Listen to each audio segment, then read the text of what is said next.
Bonjour, nous sommes au deuxième jour du congrès international Médiation 2020 à Angers. Nous sommes l'équipe d'Intermédiaire, la revue de la médiation et des modes amiables de gestion des conflits. Voici Caroline. Et Marion. Nous recevons Jacqueline Morino, qui est médiatrice, formatrice, pionnière de la médiation humaniste en France et créatrice du CMFM, le Centre de médiation et de formation à la médiation. Jacqueline Morino, vous êtes intervenue tout à l'heure en séance plénière et vous avez conclu votre intervention par ces mots « La vie peut renaître de la mort ».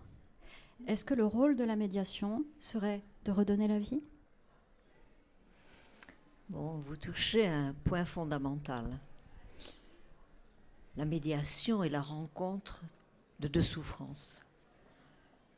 Et ces souffrances ont parfois donné lieu à la violence.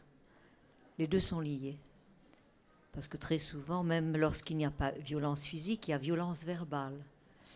Et la séparation entre deux personnes, le conflit, s'exprime malheureusement très souvent à travers un degré de paroles, de mots, d'actes qui vont finalement détruire complètement la possibilité de continuité de la relation.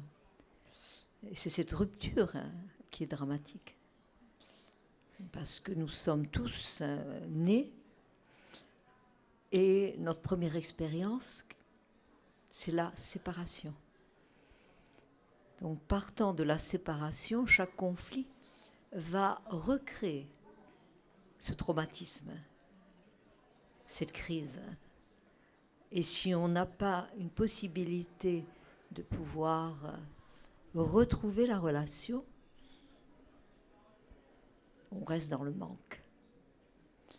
Et c'est dans ce sens-là que la médiation est renaître. Et ce besoin de retrouver la relation est vital. Non seulement émotionnellement, mais c'est dans notre cœur, dans nos tripes, dans tout ce que nous sommes. Et aujourd'hui, c'est dramatique parce que par exemple, avec la multiplication des divorces, les familles recomposées, mais d'abord décomposées, continuent à porter en elles cette séparation, cette déchirure. Et nous avons donné naissance à toute une génération née de cette séparation, de cette négation, de ce qui est le lien essentiel de la vie. De parents qui ne se parlent plus, touchent au plus profond, naturellement, de l'être des enfants, et ils vont porter ça toute leur vie. Et très souvent, ils vont reproduire. Et c'est sans fin. Et nous sommes aujourd'hui dans une société où il y a une angoisse profonde. Et cette angoisse, elle est planétaire aujourd'hui. Elle va beaucoup plus loin que l'individu. C'est l'angoisse du vide. Nous avons créé la société du vide. Développée, nous avons cru, à travers cette société de la consommation, développer enfin le bonheur. Quand nous sommes devenus en fait des animaux de consommation, esclaves de faire, avoir, et naturellement de tout le système financier, etc., etc. On a perdu l'essentiel, le sens de l'essentiel. On a complètement perdu, trop souvent, le sens de l'essentiel. Et qu'est-ce que c'est cet essentiel ? Cet essentiel, ce n'est pas faire, mais c'est retrouver notre capacité d'être. Être ontos, pouvoir trouver sa place dans la société, non pas en tant qu'une marionnette, un pantin, mais en tant qu'être humain. On a oublié que ça s'apprend à être humain. Ça s'apprend où ? Alors ça devrait s'apprendre déjà très tôt, d'abord dans le ventre de notre mère. Mais un enfant, par exemple, qui a été déjà séparé, mettons, de son père, dès la grossesse, il est déjà séparé. Il n'a pas eu la main du père qui caressait le ventre de la mère. Il est déjà en manque. Il connaît déjà la séparation. Et naturellement, ça continue. Alors après, bon, la mère, les parents vont dire « Ah, mais bon, il est difficile. Il fait des crises. » Il appelle simplement au secours. Exactement. Sans se poser la question. Hein. Moi, qu'est-ce que j'ai fait? Non, c'est de sa faute, alors on va l'amener chez le psy. Et le psy va en rajouter une tartine. Après, on est considéré comme un cas. On a besoin d'être pris en charge. Mais finalement, c'est accepter de donner la parole au cri et à la crise. J'ai eu beaucoup de chance, je crois, parce que j'ai eu une enfance traumatique, disons, puisque j'ai perdu toute ma famille. Et mon premier enfant, à l'âge de 3 ans, qui a été tué par un camion. Donc je me suis retrouvée seulement avec l'expérience de la mort. Mais jamais je me suis considérée comme victime. La victimologie, à l'époque, ça n'existait pas. Personne ne m'a pris en charge pour me donner les instruments, etc.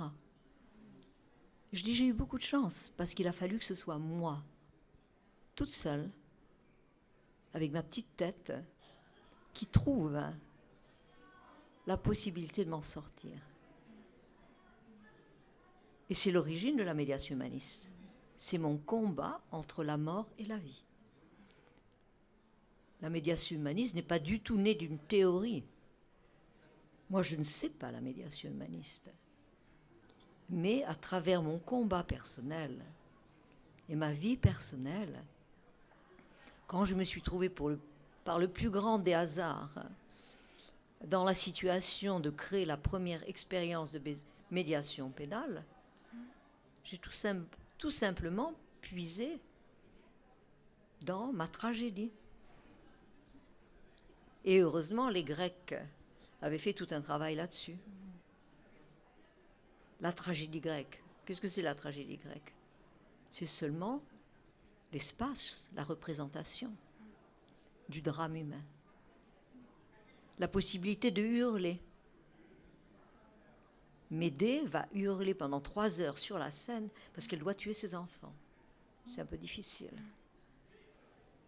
Donc hurler.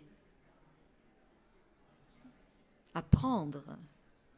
Se donner la capacité de hurler. J'ai beaucoup hurlé dans ma vie. Seule. J'allais dans la montagne. Ça fait partie de ma thérapie que je me suis inventée. Mais elle correspondait. Je n'avais pas, toute une équipe de médiateurs pour accueillir mon cri. Vous l'avez accueilli vous-même? C'était pas suffisant. J'avais besoin de la nature, j'avais besoin de la montagne, de la mer.